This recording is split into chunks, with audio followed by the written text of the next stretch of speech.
All right. Good morning, everyone, and welcome to our grand rounds. Thank you very much for joining us. Today, our speaker is Dr. Carlos Galvez, a third-year Hematology Oncology Chief Fellow. He completed his medical degree at the University of Illinois at Chicago, and then joined us here at Northwestern University for both his internal medicine residency as well as his current Hematology Oncology Fellowship.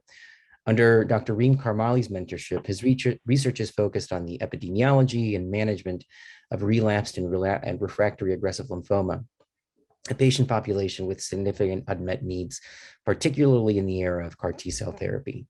His research aims to enhance our understanding of mechanisms of resistance to CAR T-cell therapy with the overall goal of improving outcomes in this patient population. Dr. Galvez has committed to his career as a clinician and clinical investigator with the overall goal of improving outcomes for patients with aggressive lymphomas. On a personal note, I've had the privilege and pleasure of knowing Dr. Galvez throughout his fellowship. He's got a wonderful clinical acumen and enthusiasm that knows no bounds. And it's been an absolute pleasure and privilege to get to know him and get to work with him. And it reminds us of the wonderful opportunities that we as faculty have to shape the next generation of physicians. So please be sure to ask any questions in the Q&A box, and we will get to them at the end of the session. Thank you very much. Dr. Galvez, the floor is all yours. Thank you so much, Dr. Murray. I really appreciate it. All right, let me share my screen then. All righty. For the age-long Zoom question, do you guys see what I see? Are you guys able to see my screen okay? The slides look okay? Yes. All right, wonderful. So thank you so much, Dr. Moreira. I really appreciate that introduction. It's a little much for what I deserve, but I really appreciate it. So the title of my talk is Relapsed Refractory Aggressive B-cell Lymphomas in the CAR T-cell era and Improving Outcomes in a Population at Need.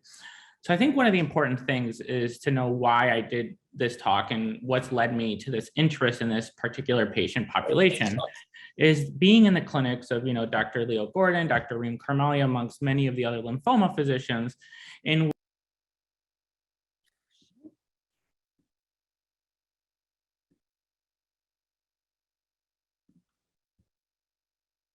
Everything will, be okay. And the majority of cases that is true. But remember, we're a tertiary care center. And so the majority of patients that, are seen in our clinics are not those patients who did fantastic with the first line of therapy, but that come in with the question of, what about me? I was supposed to respond. What's next? Okay, and that's a very important question, especially for this patient population. So to get started, I don't have any conflicts of interest or financial conflicts of interest that I need to disclose. I think it's really important before I kind of go into my talk, just because there is some certain terminology that I think is important to establish at the beginning. Typically, when we describe lymphomas, since Dr. Hodgkin's in the 1800s, the first bifurcation is whether a lymphoma is a Hodgkin's or a non-Hodgkin's lymphoma. Once we make that determination, non-Hodgkin's lymphoma can then be divided into one of B-cell origin or T-cell. B-cell lymphomas account for about 80 to 85% of all non-Hodgkin's lymphoma, whereas T-cell lymphomas account for about 15 to 20% of these non-Hodgkin lymphomas. So once we get within the B-cell lymphoma category, we can further subclassify lymphomas based on the biology or the behavior of the disease, whether it's something indolent, the major type of that being follicular lymphomas. It's something that is chronic, more of an indolent ongoing process that isn't essentially necessarily life-threatening or needs to be treated, versus the other biology, which is that of an aggressive nature. Those that are life-threatening need to be treated right away, but are curable in nature. So the patient population that I'm particularly interested in is those patients who have refractory or relapsed high-grade B-cell lymphomas, diffuse large B-cell lymphoma being kind of the prototype of the aggressive B-cell lymphomas. It is the most common histologic subtype of non-Hodgkin's lymphoma overall. So it's an important patient population to remember, just given the quantity and the frequency at which we see this diffuse large B-cell lymphoma. It's very heterogeneous in the way that it presents, with many distinct clinical pathologic entities And the median age of presentation is between 60 and 70 years old. So in the older population, with an incidence of about 6 to 8 cases per 100,000 people per year. Excuse me. Just a very brief overview on how these patients typically present is, like I mentioned, they have a very aggressive biology. So these are typically patients who present with a rapidly enlarging neck or abdominal mass. About a third of the cases, they can have systemic B symptoms, which are fevers, night sweats, weight loss. And the majority of cases actually present with advanced stage disease at diagnosis. And as you guys can see here, there's a significant quantity of patients that even at presentation can already have bone marrow involvement, and 5% that can already have CNS involvement. So this is typically a very aggressive and fast-growing nature for this disease. Now, first-line treatment of diffuse large B-cell lymphoma has remained the same essentially since the 1990s. We've attempted many clinical trials of trying to improve on the outcome seen with R-CHOP. R-CHOP is a chemotherapy regimen, as I mentioned, developed in the 1990s. It's composed of rituximab, for which the R stands for, cyclophosphamide, adriamycin, vincristine, and then prednisone.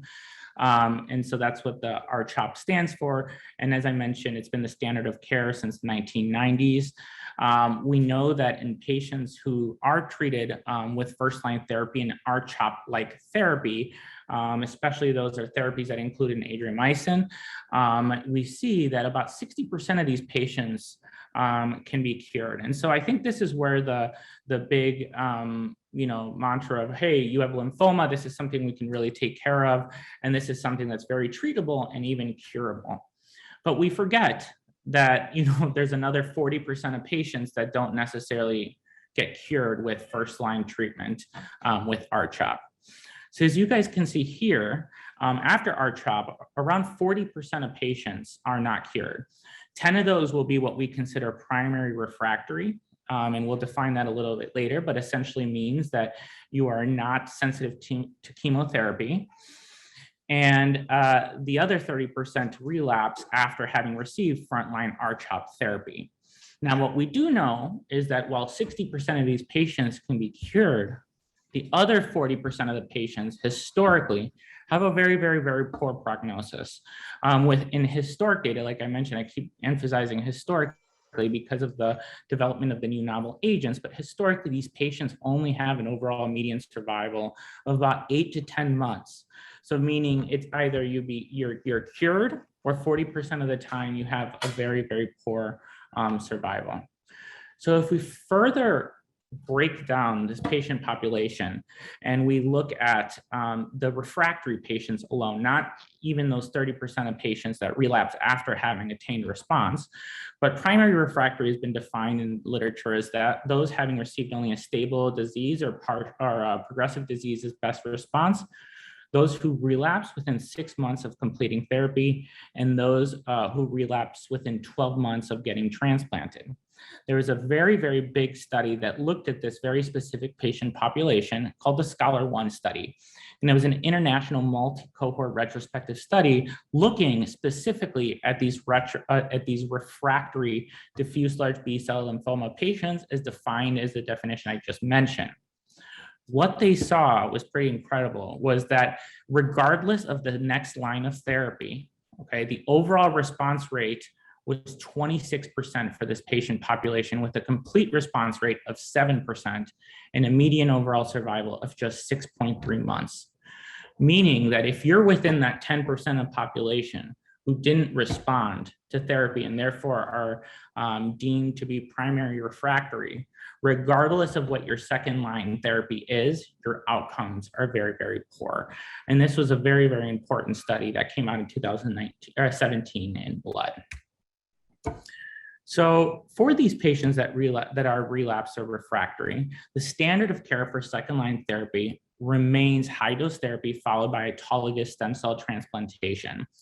So something that's really important to note, though, is that out of all the patients who are relapsed and refractory, only 25% of patients actually get to be eligible and undergo stem cell transplantation, whether it's due to resistance to salvage chemotherapy, or whether it's due to fragility of the patient, given the age of onset and the many complications that come with presenting with advanced disease.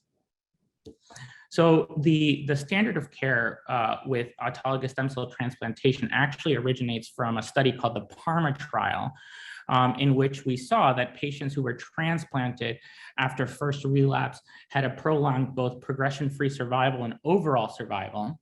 But a more recent study that has really demonstrated the efficacy of transplant is that of the CORAL study, in which patients were either randomized to one of two salvage regimens, such as R-ICE or R-DHAP, and then depending on whether they were chemosensitive, meaning that whether they had a response to the salvage therapy, they would then undergo high-dose therapy with stem cell transplantation.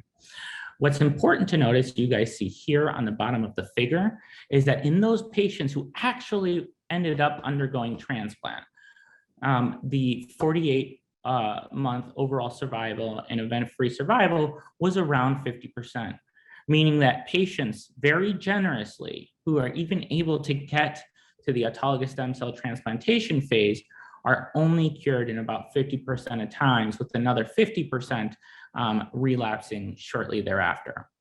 So if you look at the overall kind of patient burden of patients with relapsed refractory diffuse large B-cell lymphoma, even though we consider that the gold standard second-line therapy, only a 10% of patients overall of those who have relapsed or refractory disease end up being cured with stem cell transplantation.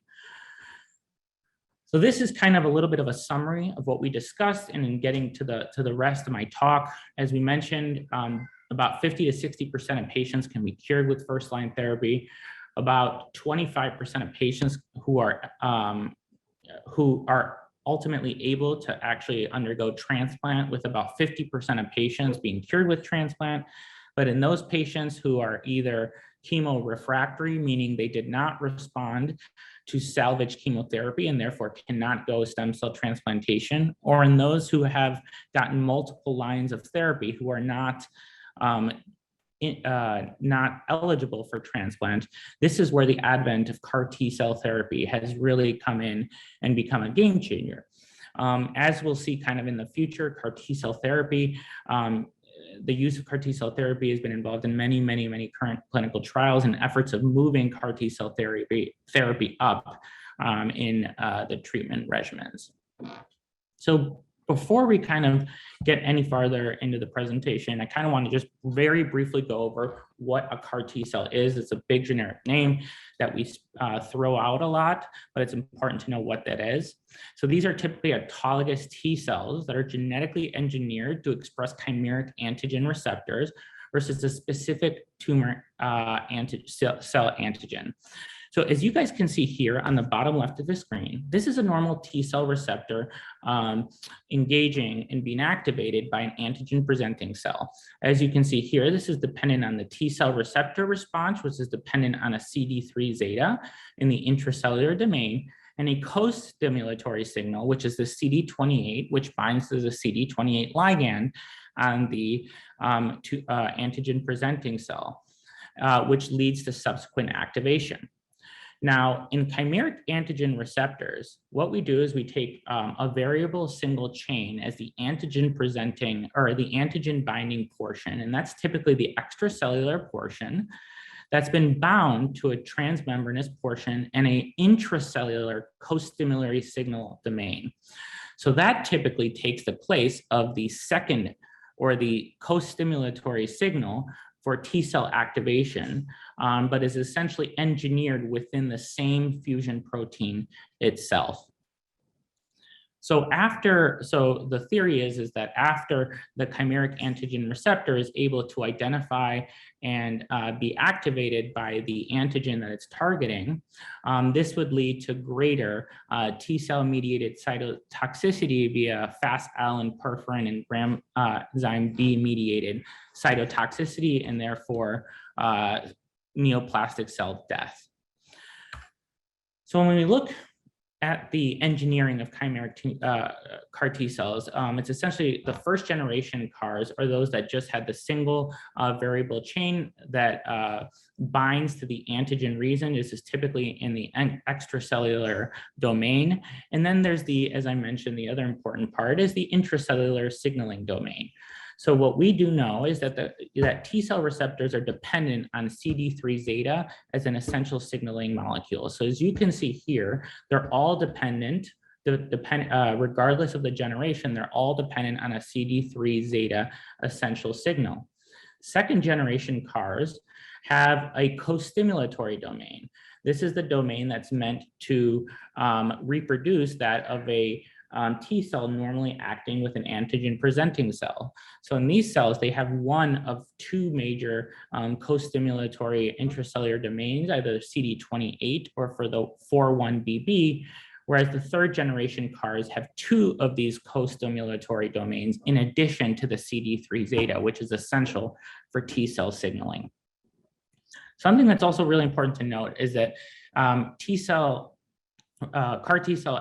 recognition and activation based on an antigen is MHC class independent, which means that one of the major mechanisms that malignancies use in downregulation of MHC class 1 and 2 does not affect the efficacy of these CAR Ts, given that they are independent of MHC class, or your MHC molecules. So typically the way that CAR T is manufactured and administered is we start with leukapheresis. This is typically a patient who we believe will be a good candidate for CAR T cell therapy. They will then have a dialysis-like machine hooked up to a vascular catheter in the neck, and they will have collection of T cells. And essentially the second step is T cell selection and viral transduction of the vector that's actually encoding the CAR that you want to place within the T cell membrane. This is done ex vivo, obviously sent to a factory, sent to a manufacturer where they virally transduce these vectors. Followed by ex vivo CAR T cell expansion so that we can have, and this is, remember, ex vivo in the manufacturers, which allows the T cells to expand, followed by lymphodepleting chemotherapy in the patient, and then subsequent CAR T cell infusion. So this is the typical logistics. So this is a very, very recent, I just made this regarding all the FDA approved CAR T cell therapies, specifically and mostly within the hematologic malignancy realm.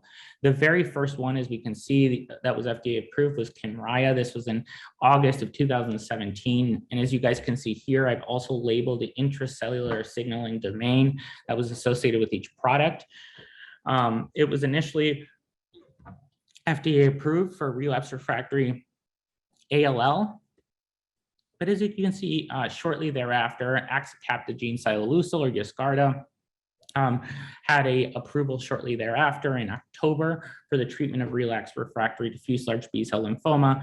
And as you can see with the 5 different products, not only have we been able to treat relapsed refractory acute lymphoid leukemia, we've also been able to treat high-grade B-cell lymphomas, mantle cell lymphoma, more recently follicular lymphoma, which is now an FDA approval for axicabtagene ciloleucel, and multiple myeloma with idacabtagene, vicleucel, or Abecma.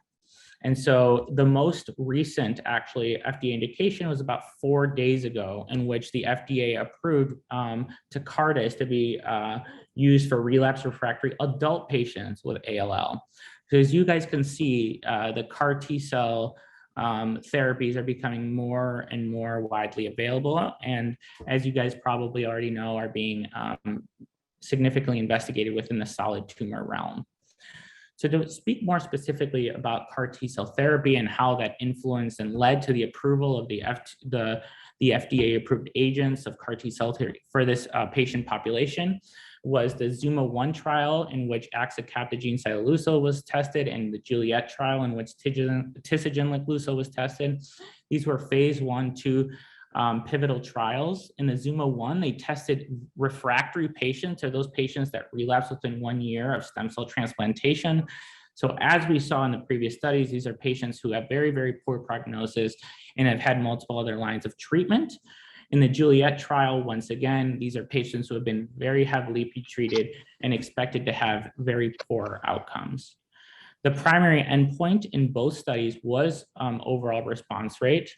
And as you can see here, in the ZUMA-1 trial, the overall response rate was 82%, whereas in the Juliet trial, it was 52%. If you look within the DLBCL subgroup, we see a complete response rate of about 40 to 50%.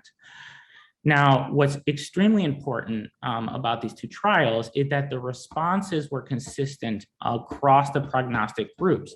So that was regardless of whether you had initially responded and relapsed, whether you had been primary refractory, or whether you had been transformed. It seems like all groups of these patients seem to benefit in regards to response to CAR T-cell therapy. So when we look a little bit more into the follow-up data, originally 80% sounds fantastic. But if we look at a median follow-up of, between 19 and 27 months, we see that the ongoing response rate in these patients ranges from about 30 to 40%. So as you can see in the bottom left picture, within the first couple of months, patients do very, very well and can have wonderful responses, the majority being complete responses. And what you see is that within the first 3-4 months, many of the patients who may have already acquired a complete response lose this response. And about after 6 months of having received the CAR T-cell therapy, the overall response rate, as we mentioned, at a 27-month follow-up is about 30 to 40%. So meaning that only 30 to 40% have a persistent benefit from the original 80% of patients who either got a complete response or a partial response. And this was very similar in the Juliet trial, using a different CAR T-cell product. Oh, a little lag there, sorry about that. So if we look at the survival, similarly, the ZUMA-1 and the Juliet, essentially you have a median overall survival that ranges between 19 and 27, or excuse me, and 2 years. But remember that it's that tailing off that we sometimes actually see with immunotherapy data, in which many of these patients who have persistent responses may have been the ones that are actually cured. So when we look at CAR T-cell data in regards to the clinical trials and how that relates to clinical practice, we see that when we take this CAR T-cell and we do it in the community, that we actually have very similar efficacy outcomes, in that we still have this very similar complete response rates, we still have similar survival data. What is interesting is that 40% of the patients who actually received this therapy were not even eligible to meet the criteria for the pivotal trial, ZUMA-1 and Juliet, that led to the FDA approval.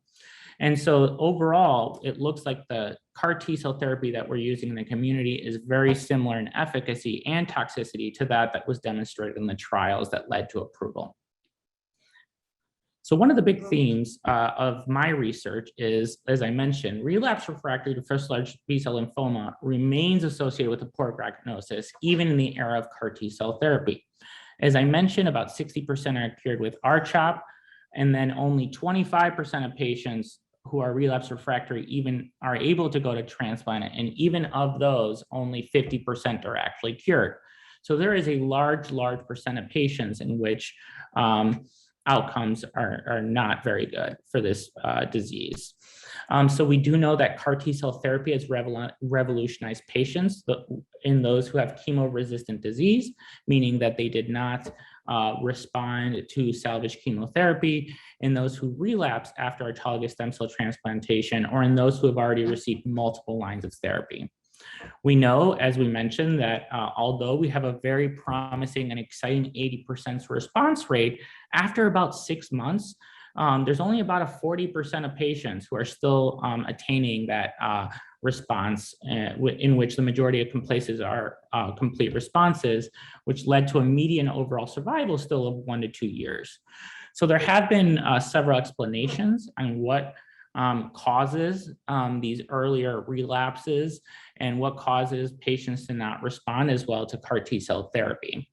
So if you look at the overall limitations of CAR T-cell therapy, you can kind of divide them down into these 4 major categorizations. The first is CAR failure. meaning that 15 to 30% of patients who are actually CAR T candidates ultimately aren't infused with CAR T, either because they have progressive disease and their bridging therapy hasn't allowed them to be able to pursue CAR T cell therapy, or due to complications from the disease themselves. If you look at the initial trials, actually 10% of patients in the ZUMA-1 trial who were actually enrolled did not actually receive the CAR T infusion because of manufacturing deficits. And that's a 10% rate, so it's relatively high. So the second large limitation is antigen modulation or other escape mechanisms once the CAR T cell infusion has taken place. Then there's CAR T cell toxicities, which we're getting better and better at every year controlling, mostly involving severe cytokine release syndrome and neurotoxicity. And then there's a large unmet need in regards to the efficacy of CAR T cell therapy. We've already talked about all the FDA indications for hematologic reasons for CAR T cell therapy, but there are many trials that are ongoing in regards to using CAR T cell therapy for solid tumors and other diseases as well. So apart from, as we just previously mentioned, apart from manufacturing problems, we discussed that one of the major mechanisms of why patients have early relapse or relapse less than 6 months after infusion of CAR T cell are due to two major mechanisms. And these are very broad, but oversimplified, but a good way to think about them. The first is that of a CD19 negative relapse. And this was actually seen in the original ALL. Oh, so sorry. I don't know what happened. And this was seen in regards to the original ALL trials, in which 7 to 25% of patients who were treated and relapsed after CAR T cell therapy actually were shown to have CD19 negative disease. And what preclinical evidence has shown us is that there could be antigen downregulation. So this is the antigen on the tumor cell that you have genetically engineered your T cells to recognize. 2, you can have antigen escape, where you just have complete abscess of the antigen. Or 3, you can have what's called lineage switching, in which a lymphoid progenitor switches to more of a myeloid progenitor, and so you have relapse in a myeloid malignancy. The more common and the much more common type of relapse is that of a CD19 positive relapse, meaning your antigen is still there, but there's a problem with T cell exhaustion, proliferation, and persistence. So if we look at specifically that population, so those patients who don't have a downregulation of the antigen on the tumor cells, there are multiple reasons why, or multiple risk factors for what we call antigen positive relapse. The first is there could be variability in the T cell quality upon collection. So depending on the disease, you can have variations in the T cell subsets you're collecting, either CD4 versus CD8. And these inherent changes can actually cause differences in the ability for the T cells to be expanded not only in vitro, but in vivo as well once they've been infused. Now, another very important factor is the actual co-stimulatory domain that's built into the CAR constructs. So as you remember, in the second and third generation CAR constructs, we have either 1 or 2 co-stimulatory domains. The most commonly used ones, as you guys saw in the FDA approved products, are those co-stimulatory domains that involve the CD28 or those that involve 4-1BB. And these are meant to simulate the second signal that's necessary for T cell activation. So what they've seen is that there are differences preclinically between the expansion and proliferation of these two co-stimulatory domains, to the point where there's even preclinical data that points that the median duration of CAR Ts that have a 4-1BB domain is 168 days versus that has a CD8-20 co-stimulatory domain, which is 38 days. And so the third major kind of reason of why this may be happening is the suppressive tumor microenvironment in which the CAR Ts are living in. So we believe that even the administration of CAR Ts when exposed to tumor cells and tumor antigens, there is upregulation of inhibitory checkpoint molecules on both CAR T cells and tumor cells. So as you guys can see here, on the top left part of my figure, so this is the A. These are both two different CAR T cell populations in mice models, the one using a CD28 domain, which is the M28Z, and the other using the 41BB domain, being this population. And as you can see, you have upregulation just 6 days following infusion of all these regulatory molecules on the CAR T cells themselves. What you also see is that if you look at the tumor cells, both in vivo and in vitro, you see that shortly after infusion of these CAR T cells, you see upregulation of inhibitory molecules on the tumor cells themselves. These are consisting of PD-L1, PD-L2, and MHC class 2, as we had previously discussed. So not only is it the inherent T cell quality and the actual construct in which the way that CAR is manufactured, but it's also the suppressive tumor microenvironment in which the CAR T cells are infused. So as we just discussed, if we look at patients who have CAR T cell infusions, once again, this is in mouse models, you have upregulation of inhibitory molecules on the CAR Ts and upregulation of inhibitory molecules on the tumor cells themselves. And then you also have a surrogate for T cell mediated cytotoxicity in regards to all the T cell mediated cytokine release, such as interleukin-2, which can be seen. Now, there has been preclinical data and preclinical models that have demonstrated that treatment with actually PD-1 blocking blockade can restore CAR T cell effector function both in vitro and in vivo. So by taking advantage of one of the major mechanisms of resistance and using a PD-1 blocking agent, they've been shown preclinically to increase T cell expansion and effector function. So one of the methods in which, and what leads me to the trial that I'll be presenting in a few minutes, is that one of the methods in which we've attempted to control the tumor microenvironment with CAR T cell therapy is with concomitant use of Btk inhibitors, which are ibrutinib, acalabrutinib, or zanubrutinib. These are agents that are typically used in the treatment of chronic lymphocytic leukemia or mantle cell lymphoma. What we do know is that off BTK effects of ibrutinib and acalabrutinib decrease the levels of inhibitory molecules on T cells and tumor cells. This is after prolonged exposure to these BTK inhibitors. But as you can see in mouse models of mice who've been infused with CAR T cells versus those who had CAR T cells with the exposure of ibrutinib, you can see that the PD-1 expression on CD8 positive CAR T cells was actually significantly lower than that of the without using ibrutinib. You can also see the benefit of using ibrutinib in both CAR T cell engraftment and expansion, as you can see in these two figures here. And ultimately, although it was very small preclinical model, we did see that those mice that received the CAR T plus ibrutinib did have prolonged survival. Something that further accentuates the Btk inhibitor's ability to promote CAR T cell effector function is its ability to essentially skew T cell memory like type 1 helper T cell phenotype by inhibiting the Th2 phenotype differentiation. And what this is supposedly leads to is improved CD19 tumor clearance and prolonged survival when you use the Btk inhibitor in combination with CAR T cell therapy. But remember, this is all preclinical data and thus will need to be validated in actual clinical trials with human subjects. This led me to kind of the research that I'm undergoing right now, which is very exciting.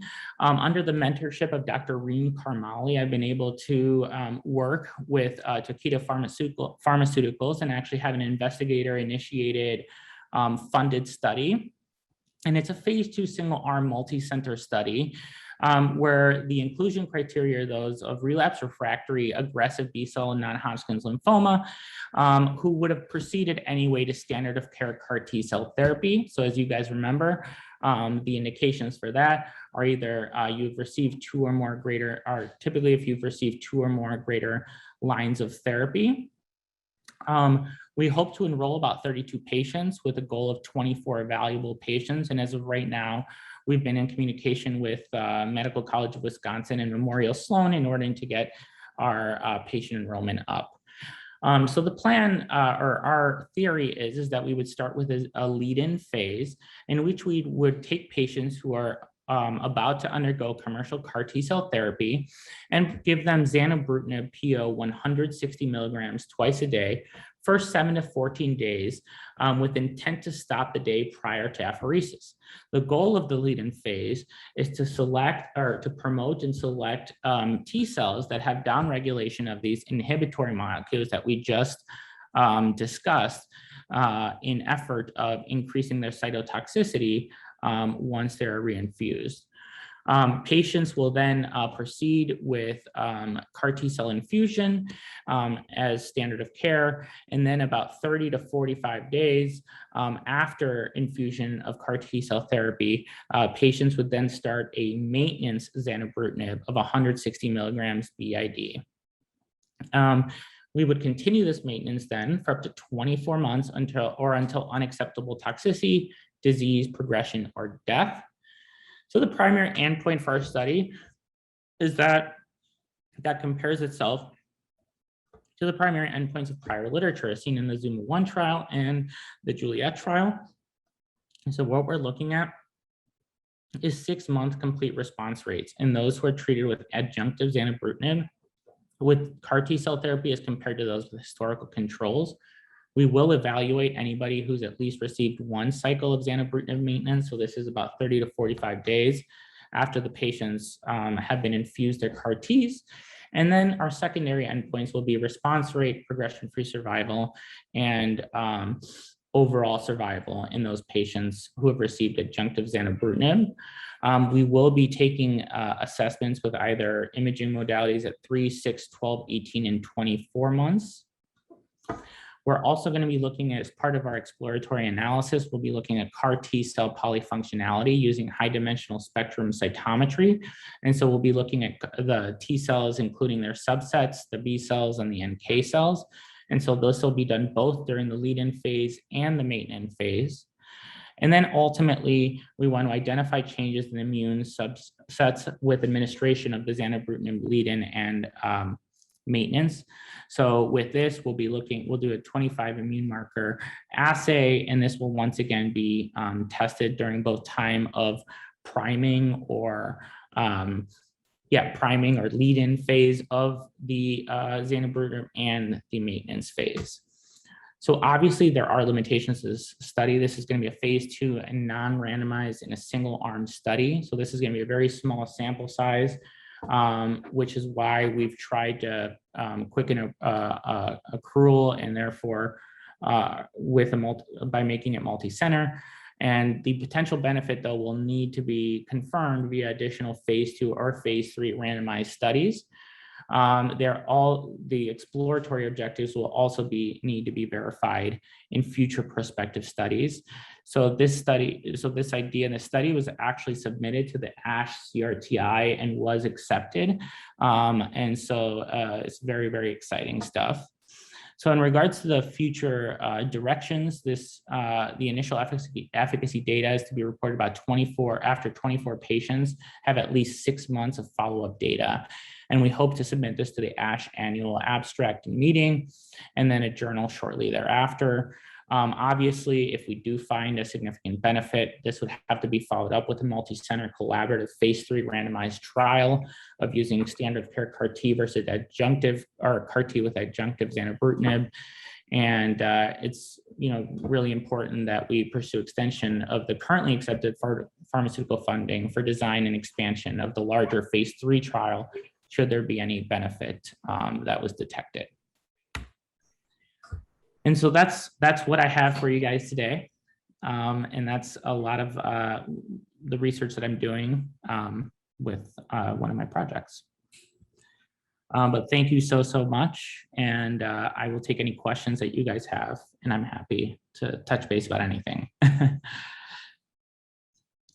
That was fantastic, Carlos. Thank you very much for that talk. We do have a couple of questions in the chat. The first one is, are there different types of CAR T besides the differing co-stimulatory moiety, similar to the different anti-PD-1s out there? That is, they may likely work in histologies other than the ones that were studied or FDA approved. Yeah, so that's a very, Dr. Chandra, that's a very good question. So there are different CAR T cell products, and they actually make a pretty big difference in regards to not only the efficacy, but in regards to, T cell expansion and the side effect profile you see. So something that was very, interesting to me, for example, is when I treat, when I'm used to treating our relapsed refractory patients, you're taught the classical, your day 2 of CAR T cell infusion versus day 8 in regards to the CRS versus neurotoxicity. But given the different design of different constructs, such as, for example, Abecma, right, you have a totally different side effect, meaning a totally different temporal relationship of when these adverse events would be expected because of these constructs. So there are different constructs in use, but and they're being tested in other, as you mentioned, in other histologies. But as of right now, our study itself does not differentiate. We are just doing any CAR T cell product in aggressive B-cell lymphoma that's been FDA approved. So it can be either tisagen, lifileucel, axicabtagene, or lyso. And then what made you choose complete response rate as a primary endpoint? So the reason that we actually choose complete response rate is because when we talk about CAR T cell therapy, or we talk about relapsed refractory diffuse large B-cell lymphoma, the only response we care about are those that are ongoing, and the majority of ongoing responses are complete responses in the world of lymphoma, meaning that you either cure the disease or you don't, unfortunately. So if you look at even the 39 to 40% of patients who have ongoing responses, 39% of them had a complete response. So meaning that these are the patients that either that are cured or should have been cured, or they're not cured. So I would not consider, partial response or, overall response rate, given the very, very important question is cure in this patient population, because, it's an aggressive B-cell lymphoma, you can't live with it. So, you need to cure it. And the only thing, the most, I think, important measure is that complete response rate, just because that does translate to long-term survival outcomes when you look at the response data after follow-up.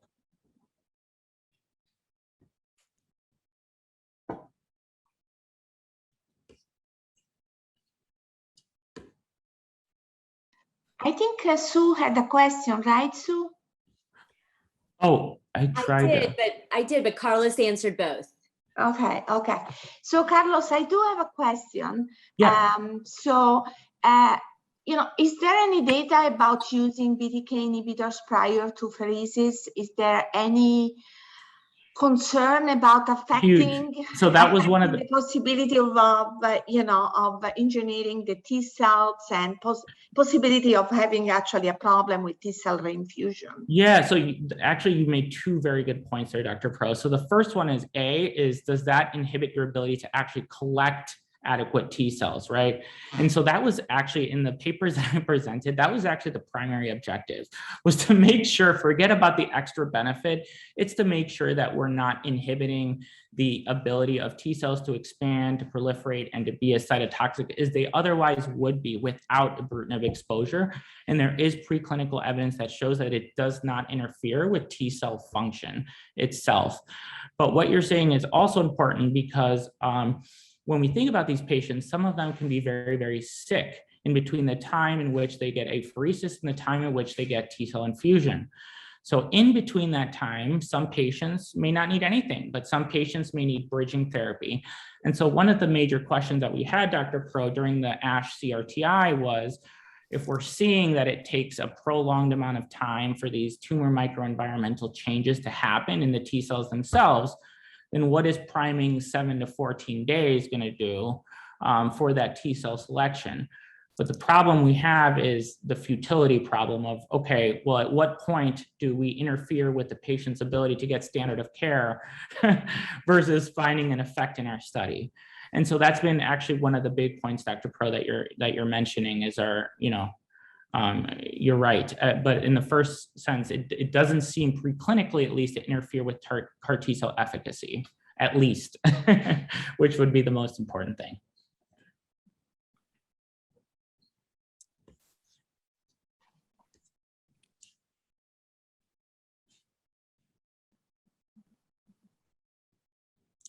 And I only had planned, I only planned for like 40 minutes. So I apologize, guys. It was a little bit shorter, but it's okay. Not at all. I didn't want to fluff anything. I wanted you guys just, you guys are all busy. So I wanted to make sure I'm just excited that I got the opportunity to share my research with you guys. Oh, sorry. Carlos, in CAR T, do you guys use tocilizumab and things like that?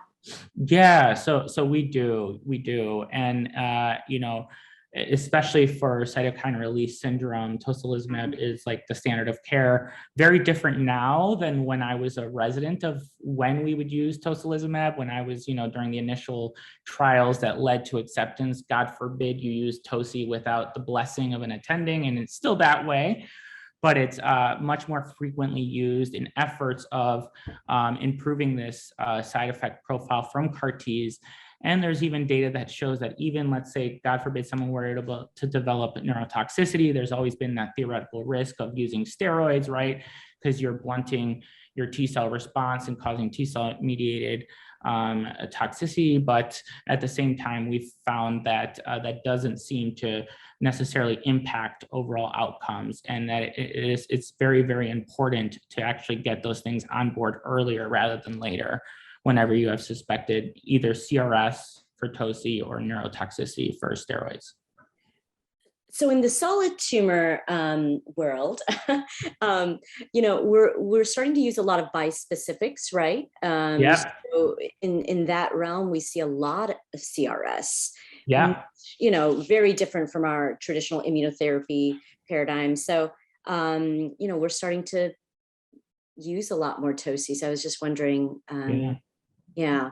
So we're using one of the big ones right now, mosunetuzumab, which is a bispecific antibody similar to what you're mentioning, but we're starting to dabble as well with bispecifics in the world of malignant hematology. And that is, of course, CRS is something, we see similar to, what we see with the CD19 bites in ALL. So it's very, very interesting. It's a crazy world of technology and bioengineering, and it's unbelievable. It's so fast. I mean, I feel like an old person talking to people about my first year of internship here at Northwestern, which was like 6 years ago, which is like, you're just like, oh my God, or 7 years ago. But it's incredible how fast things have developed. So it's very exciting. What I find interesting is the CRS, that we see with these agents. I mean, they're profound, right? I have a patient right now who's getting, that some of you on the group may be familiar with. He's getting tebentafusp. It's a bispecific against GP100 on uveal melanoma, which arises in the eye, and T cells. And we held as antihypertensives prior to admission.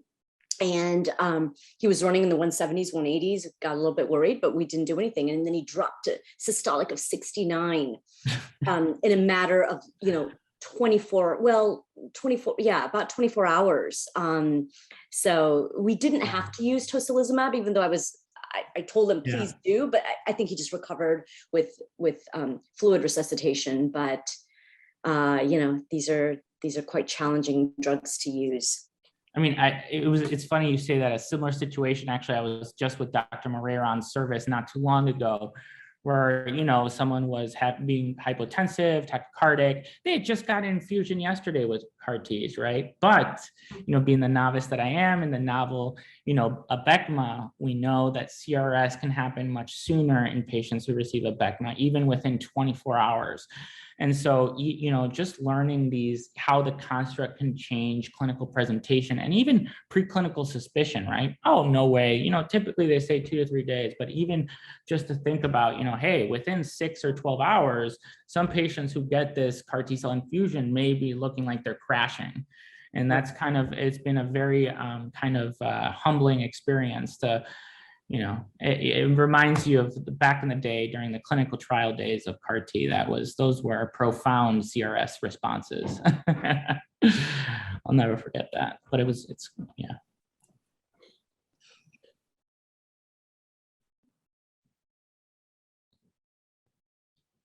Are there any other questions from our group today? If not, we'll give everyone on this call a few minutes back of their day. Carlos, it's a fantastic talk. Thrilled to see that your efforts have been recognized. You know, and we look forward to seeing this data come out in the near future. Thank you so much, Dr. Moreira. Thank you everyone for coming. I know you guys are busy, so. It was our pleasure. You guys take care. Have a wonderful weekend. Have a good one. All right, bye.